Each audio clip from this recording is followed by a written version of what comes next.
El método científico busca comprender las cosas tal como son, mientras que la alquimia busca lograr un estado de cosas deseado. Dicho de otro modo, el objetivo principal de la ciencia es la verdad, el de la alquimia, el éxito operativo. George Soros, La alquimia de la finanza. Con esa frase, George Soros explica en su libro la diferencia entre la ciencia y la alquimia. Lo importante para el alquimista no es la verdad, sino el éxito de sus operaciones. Pero George Soros no se inventó esto de la alquimia. Él simplemente está aplicando el pensamiento alquimista para sus operaciones financieras. ¿Y de dónde sacó George Soros todo esto de la alquimia? Bueno, la respuesta es muy fácil. Se lo sacó de las religiones esotéricas. Resulta ser que la alquimia, el misticismo, la magia, la brujería, el hermetismo, el gnosticismo, todo eso que generalmente se conoce como religiones esotéricas, ha tenido muchísima influencia a lo largo de la historia occidental, desde el antiguo Egipto hasta la antigua Grecia, moviéndose a través de la historia y llegando a nuestra era disfrazada de forma contemporánea. Estas religiones siempre han estado con nosotros y han tratado siempre de influenciar la fe y la ciencia en Occidente. De cierta forma, y esto es una súper simplificación, se pudiera decir que los pilares de Occidente son Atenas y Jerusalén. Atenas porque de ahí viene la filosofía que vio nacer nuestro razonamiento científico. Y obviamente Jerusalén porque de ahí viene la fe cristiana. Pero hay un tercer pilar del cual provienen todos estos pensamientos esotéricos. Y ese tercer pilar lo vamos a llamar Alejandría. ¿Por qué Alejandría? Porque según los filósofos de la antigua Grecia, las religiones esotéricas provienen de Egipto. Como ya lo dije antes, esto es una simplificación, pero la voy a usar para así poder explicar mejor cómo estas religiones han influenciado Occidente. Cuando la ciencia y la fe trabajan juntas, los cultos esotéricos no pueden infiltrarse. O sea, cuando Jerusalén y Atenas trabajan juntos, estos consiguen mantener Alejandría afuera. Cuando la fe y la ciencia no van de la mano, entonces es cuando estos cultos esotéricos logran infiltrarse. Estas religiones esotéricas han tenido muchísima influencia en la fe y la ciencia a lo largo de la historia. Por ejemplo, el segundo siglo después de Cristo estaba plagado por cultos gnósticos cristianos, como el gnosticismo valentiniano, que fue muy famoso en su época. Estos cultos fueron considerados como herejías y subsecuentemente fueron erradicados. Pero también en la ciencia hubo mucha influencia. Por si no lo sabías, Newton era un alquimista y hasta el mismísimo creador del método científico, Sir Francis Bacon, fue influenciado por estas religiones esotéricas. Trataron hasta de influenciar a grupos paganos, como los neoplatónicos. ¿Que no me crees?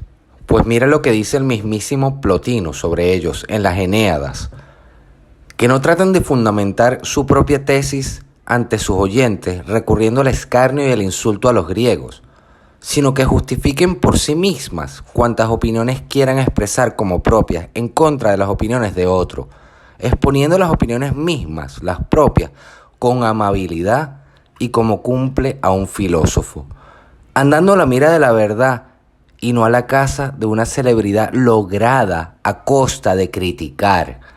Estás viendo como ya en esa época los paganos neoplatónicos se estaban quejando de que estos gnósticos lo único que hacían era insultar en vez de debatir de forma honesta. Igualito que debatir con alguien de izquierda hoy en día. La izquierda no debate de forma honesta, lo único que hacen es insultar como forma de argumentación. Antes de continuar, tengo que aclarar una cosa primero. Por falta de mejores términos, voy a referirme a estas religiones esotéricas como cultos gnósticos. El gnosticismo normalmente es conocido por sus cultos cristianos durante el segundo y tercer siglo después de Cristo. Pero yo voy a referirme al gnosticismo simplemente como la verdad absoluta. No se confundan cuando use la palabra gnosis. No me estoy refiriendo a esos cultos cristianos. Solamente me estoy refiriendo a aquellos que creen haber llegado a la verdad absoluta. Estos cultos gnósticos usan el lenguaje para engañar a la gente. ¿Cómo sabes si eres parte del culto? Es muy fácil. Porque si entiendes el verdadero significado de sus palabras, entonces eres parte del culto. Si no entiendes el significado de las palabras, pues entonces no eres del culto. Y seguramente también estarás confundido dando vueltas tratando de buscar la lógica de lo que dicen. Por eso es necesario discernir sus palabras, para poder reconocerlos por lo que son y para que no se puedan esconder en su vocabulario oculto. La forma como ellos usan el lenguaje es haciéndolo similar a aquello que ellos quieran contaminar. En otras palabras, estos cultos esotéricos usan un lenguaje similar al tuyo para que no te des cuenta que te están haciendo una brujería, como si fuera una especie de parásito. Ellos crean un simulacro, por así decirlo, una realidad falsa, para así poder sustituir la realidad verdadera con su falsedad. Esa es la única forma de suplantar lo falso por lo real, destruyendo la realidad para que así pueda ser sustituida por lo sintético. De la misma forma, también quieren destruir todo aquello que te da acceso a lo real, como por ejemplo, tus 5 sentidos. Tus 5 sentidos son herramientas que te permiten acceder a lo real. Si tienes hambre o si tienes frío, todo esto lo sabes gracias a tus sentidos. Pero si vives en un país controlado por estos cultos, ellos te van a hacer creer que tu percepción es falsa. ¿Cuánto no hemos visto con nuestros propios ojos cómo la inflación ha destruido nuestra calidad de vida? ¿Y cuánto no hemos visto con nuestros propios ojos cómo nuestras carteras se quedan sin dinero? Mientras que el gobierno proclama que la economía avanza y que en realidad tú tienes más dinero que antes. O sea que según ellos, tus ojos te mienten. Estos cultos son capaces de matarte de hambre, como lo hicieron en la China y en la Unión Soviética, y decirte que eso no es verdad, que tú no tienes hambre y que ya tú comiste. Otra forma de acceder a lo real, por ejemplo, son los científicos. Ellos tienen el método científico, ellos tienen experimentos, ellos tienen observaciones, etc. Pero aquí también estos cultos se infiltran y destruyen esa forma de acceso a lo real. Por ejemplo, la biología ya no cuenta para definir lo que es una mujer. Ahora, ser una mujer es una identidad, es un sentimiento, ya no es simplemente un hecho biológico. Si eres una persona religiosa, acuérdate que también no estás a salvo. Estos cultos se infiltran en las religiones y las contaminan. Por ejemplo, ¿nunca has visto las iglesias o mezquitas LGTBI? Pues ahí están. Ni siquiera las instituciones religiosas son capaces de salvarse de esto. Y de ahí viene a lo que me refería antes, que cuando Jerusalén y Atenas van de la mano, entonces es cuando nos protegemos de Alejandría. O sea, cuando la fe y la ciencia van juntas de la mano, es cuando nos protegen del gnosticismo. Cuando la fe y la razón no trabajan juntas, entonces es cuando se infiltra el gnosticismo. Esto se debe a que la ciencia es una forma de mantener a la gente humilde, ya que si tus experimentos no concuerdan con la realidad, entonces quiere decir que hay algo malo con tu teoría y tendrás que hacer modificaciones a tu teoría y hacer más experimentos hasta que concuerde con la realidad. Cuando los científicos quieren que la realidad concuerde con sus teorías, es ahí cuando llegamos a la pseudociencia. También la ciencia tiene el riesgo de volverse arrogante y loca, como Yuval Noah Harari, quien cree que nos vamos a convertir en Dios, o como Joseph Mengele, que hacía experimentos malignos en contra de los judíos. Con la fe, la ciencia se mantiene al margen y hace que los científicos no se crean que son dioses omnipotentes, ya que la fe dicta que Dios siempre es más grande que uno. De la misma forma, la fe, si no está estabilizada por la razón, entonces también se vuelve loca y empieza a tener gente que escucha a Dios en el espejo o en la cafetera. La fe es la certeza de lo que se espera, la convicción de lo que no se ve. En otras palabras, la fe no es simplemente que tienes fe ciega como un tonto, es la certeza de lo que se espera. O sea, que la fe te da esperanza, es confianza, pero lo que no te da es una verdad absoluta, y especialmente una verdad absoluta la cual tú puedas imponer sobre los demás. Estos cultos gnósticos usan exclusivamente la teología negativa, también conocida como apafática, al contrario de la teología positiva, catafática. La teología negativa se basa en describir Dios por lo que no es. En el cristianismo, por ejemplo, se habla de Dios con argumentos positivos. Dios es bueno, Dios es grande, etcétera, etcétera, etcétera. Pero para las religiones esotéricas, ellos hablan de Dios solo en negativo. O sea que si les dices que Dios es grande, ellos dirán que no, es más grande que grande. Que si Dios es bueno, no, es más bueno que bueno. Que si Dios es infinito, no, va más allá que el infinito. Cualquier cosa que tú digas de Dios, ellos van a decir que no, que Dios es más allá de eso y que tu conocimiento es incompleto. Esta teología apafática es un pilar fundamental para las religiones esotéricas y todas sus operaciones se basan en ese pensamiento. Subsecuentemente, esta teología negativa evoluciona a través de la historia, pasando por Hegel y después por Marx, hasta llegar a lo que conocemos hoy como la teoría crítica y el pensamiento woke. Por ejemplo, Hegel decía que todo lo existente merece perecer, mientras que Marx hablaba de la crítica despiadada de todo lo existente. Después, la escuela de Frankfurt, con Max Horkheimer y Herbert Marcuse, entre otros, expanden esta teología negativa y lo lleva a la teoría crítica. Y finalmente llegamos a Paulo Freire, que tiene su conciencia crítica. Para ellos es muy importante que nunca hagan ningún tipo de argumento positivo. Siempre se tienen que enfocar en argumentos negativos. De esta forma pueden lograr confundir a la gente y conseguir autoridad. O sea, quéjate, hasta conseguir el poder sin siquiera decir cómo coño vas a solucionar los problemas de la sociedad. Fíjate bien que así es precisamente como argumenta la izquierda. Todo con lo que ellos no están de acuerdo, simplemente lo insultan y lo denigran, llamándolo racista o cualquier otra estupidez. ¿Cómo coño entonces pretendes arreglar la situación? Pues eso nunca lo dicen. Esta es la esencia del pensamiento negativo y es muy importante que lo entiendas. Ellos siempre que puedan tratarán de hacer argumentos negativos solamente. A través de su sinfín de críticas e insultos, vemos cómo estos gnósticos confunden a la gente, como si fuera un círculo mágico, el cual la gente está atrapada y no pueden ver la realidad. Al mismo tiempo, ellos consiguen obtener más y más autoridad y perpetuarse en el poder, y la gente no se da ni cuenta que están siendo engañados por un acto de magia. Una vez conseguido ese poder, rápidamente invaden y destruyen cualquier cosa que les pueda hacer competencia, tratando así de formar un control totalitario en el espacio que invadieron. Su estrategia se basa en crear un simulacro de aquello que quieren controlar, sustituyendo lo real por lo sintético. Solo cuando ellos crean lo falso, pueden entonces destruir lo real para reemplazarlo por lo irreal. Mientras que ellos son como actores que pretenden ser cosas que no son. Por ejemplo, pretenden ser economistas, pretenden ser médicos, pretenden ser políticos, etc. Todo esto con el fin de engañar a la gente y hacer pensar que tienen autoridad cuando en realidad son simplemente lobos disfrazados de corderos.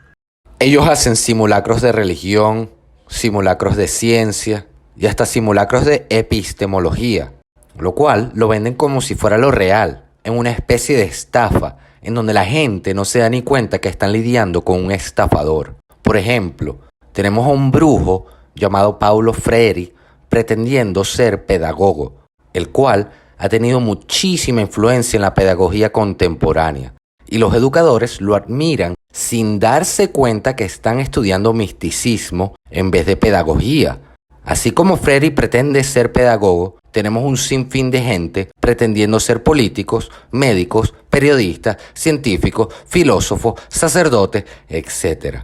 Esta brujería es un sistema místico que consigue convertir al estudiante en gurú, en expertos que tienen la verdad absoluta y se merecen toda la autoridad que eso conlleva.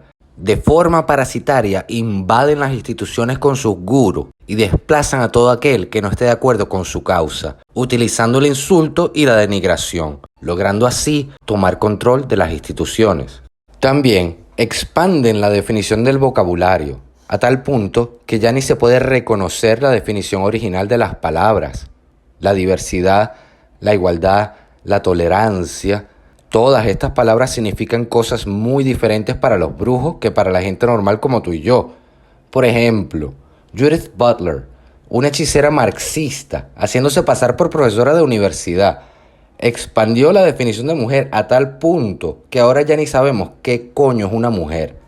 Algo tan sencillo como un hecho biológico se ha convertido en un misterio arcano, y como buena bruja, nunca va a decir lo que para ella es una mujer, porque ellos no hacen argumentos en positivo, Por eso dicen cosas como ser una mujer es como tú te sientas, o es muy complicado y mierdas así. Judith Butler niega lo real, o sea, la biología, y lo reemplaza por lo falso, o sea, la identidad de género, y utiliza la negación como herramienta para transformar hechos biológicos en brujería sintética. Por eso ella dice que cuando uno nace, los doctores te asignan un género y que hay un sistema patriarcal que te somete a ese rol, basándose primariamente en tus genitales. O sea que para ella, tu realidad biológica no tiene nada que ver con tu género. Niegan lo real por lo sintético y se obsesionan con la sexualidad de la gente. Que si tú eres cisgénero, que si tú eres hetero, que si tú eres gay. Pero cuando tú defiendes la realidad biológica, ellos le dan la vuelta y te acusan a ti de estar obsesionado con la sexualidad de la gente y que tú eres un pervertido y un misógino. Estos ataques sirven para silenciar cualquier disidencia que se pueda interponer en su brujería y de esta forma empiezan a obtener más y más poder. Ellos también toman ventaja de la sinceridad de la gente.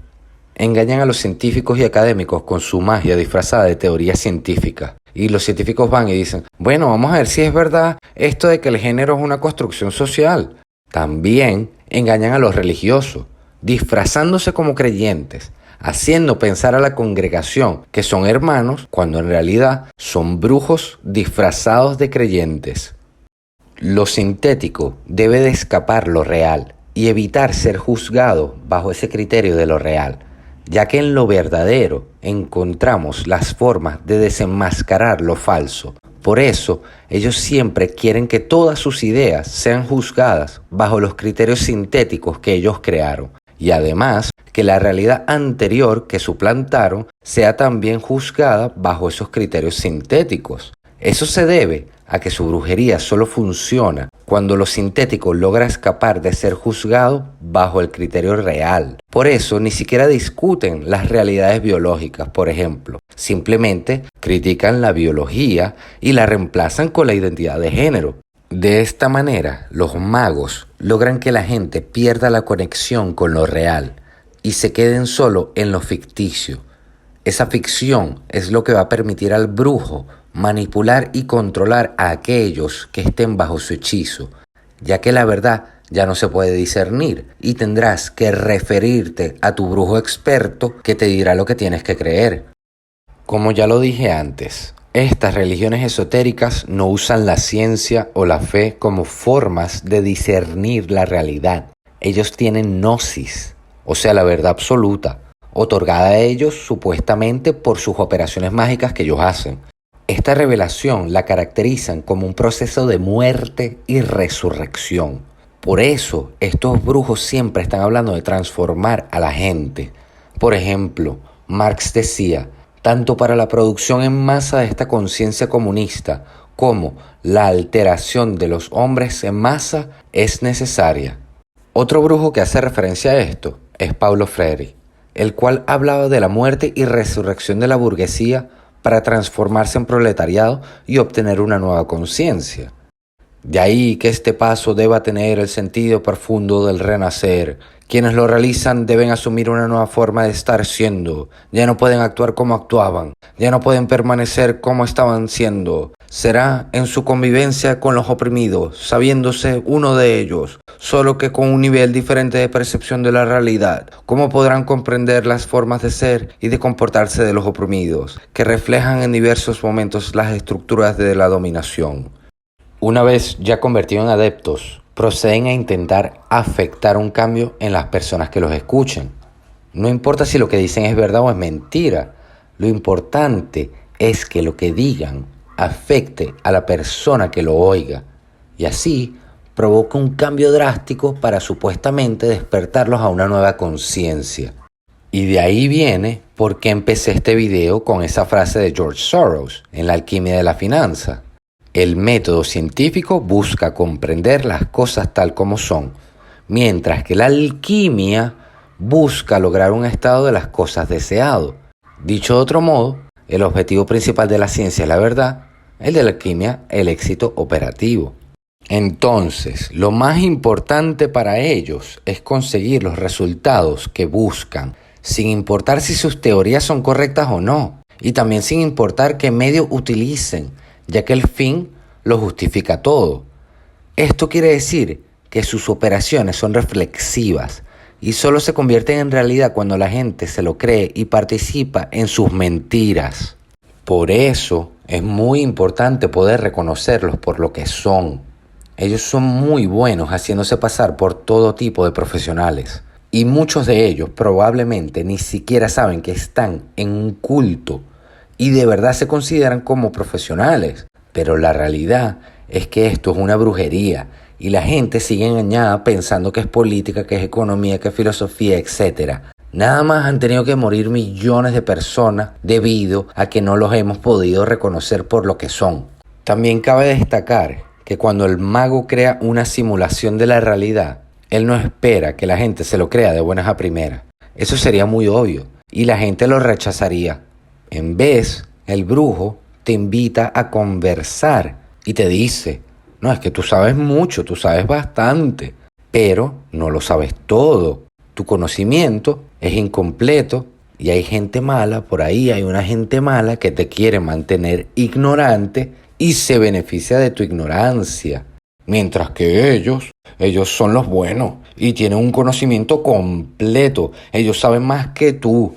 Y cuando estés listo para aprender, ellos estarán ahí para enseñarte. Se aprovechan de tu ignorancia y de tu curiosidad para engañarte y hacerte creer su mierda. Tu ignorancia y tu curiosidad te joden. Friedrich Hegel fue el responsable de desarrollar este sistema mágico que están usando ahora. Él tomó prestado del hermetismo para crear su dialéctica hegeliana. Por si no lo sabías, Hegel estaba activamente interesado en el hermetismo, fue influenciado por sus exponentes en su infancia y se alió con movimientos y pensadores herméticos a lo largo de su vida. Además, Hegel no estaba contento con simplemente ser un amante de la sabiduría. Él quería tener la sabiduría absoluta, o por lo menos tener un sistema que lo llevara a eso. Y esto se ve muy claro en su trabajo La fenomenología del espíritu, en el cual Hegel se propone a contribuir a que la filosofía se aproxime a la forma de la ciencia, a la meta en que se pueda dejar de llamarse amor por el saber para llegar a ser saber real, o sea, gnosis. La dialéctica hegeliana es muy conocida por su modelo de tesis, antítesis, síntesis, pero Hegel nunca usó esta formulación específica. En cambio, los términos más habituales de Hegel fueron abstracto, negativo, concreto. Para Hegel, lo abstracto debe pasar por la fase de lo negativo hasta convertirse en lo concreto. O sea, que lo que tú conoces como ideas, para Hegel, eso es lo abstracto. Y solo cuando esas ideas pasan por un proceso de negación, entonces se podrán convertir en algo concreto. Para Hegel, lo que tú conoces como historia, medicina, política, educación, fe, arte, mitología, ciencia, etcétera, etcétera, etcétera, esas son ideas abstractas, incompletas, los cuales tú no conoces en su forma completa. Y cuando las llegues a conocer en su forma completa, entonces entenderás todas sus causas y por ende todos sus efectos, lo que Hegel llamaba el fin de las contradicciones. La historia era especialmente importante para Hegel, y utilizando su dialéctica desarrolló una ciencia de la historia, en donde como historiador, en vez de aprender historia, él trata de descifrar el curso de la historia. De ahí nace la idea del fin de la historia, en donde según Hegel, el fin de la historia es el momento en que todos los seres humanos adquieren plena conciencia de sí mismos y se vuelven libres, ya que si sabes todas las causas de la historia, o sea, tienes gnosis de la historia, entonces podrás entender sus efectos y por lo tanto podrás saber el curso de la historia. Hegel cree que nos elevamos por encima de la naturaleza y nos convertimos en maestros de nuestro propio destino a través de la profunda verdad proporcionada por su sistema. Y Marx sabe que esto es así. Por eso él dijo esto: mi método dialéctico no es solo diferente del hegeliano, sino que es su opuesto directo. Con Hegel, esta dialéctica está parada sobre su cabeza. Debe girar hacia arriba y ponerse de pie. Así descubrirás el núcleo racional dentro del caparazón místico. ¿Ves cómo Marx sabe que Hegel está practicando misticismo? Pero supuestamente Marx lleva la dialéctica de lo místico a lo material y por eso no se considera como religión, porque supuestamente el marxismo es una filosofía materialista. Mas sin embargo, esto es una estupidez. ¿Cómo coño vas a usar un sistema místico como filosofía política y esperar buenos resultados? Sería como querer apagar un incendio utilizando las cartas del tarot. ¿Cómo coño lo vas a hacer? No sé, pero todos nos vamos a quemar, eso es seguro. El marxismo no es tan solo una religión, es un culto escatológico. Eso significa que es un culto apocalíptico. ¿Crees que estoy exagerando? Pues no. Según el mismísimo Karl Marx, la historia es un proceso dialéctico que se mueve a través de diferentes etapas, desde la sociedad primitiva hasta el comunismo. Marx creía que la historia estaba impulsada por la lucha de clases y que el capitalismo era solo una etapa transitoria en el camino hacia una sociedad comunista. En otras palabras, Marx está en la búsqueda de llegar a ese final de la historia, en donde está la utopía, o sea que quiere llegar al apocalipsis de la historia, al final de la historia. ¿Ves que como por definición sí es una secta apocalíptica?